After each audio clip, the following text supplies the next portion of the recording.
Seorang ibu rumah tangga berusia 33 tahun ini harus berurusan dengan polisi lantaran menjadi tersangka penganiayaan terhadap suaminya sendiri. Tersangka nekat memotong alat vital korban lantaran menolak ulah suami yang diduga punya istri baru.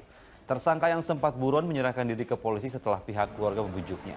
Kini korban menjalani perawatan intensif dan dirujuk ke rumah sakit di Provinsi Jambi. Polisi yang menangani kasusnya langsung memeriksa tersangka dan melakukan olah tempat kejadian di sebuah warung di kawasan Simpang Bayat, Bayung Lencir, Kabupaten Musi Banyuasin.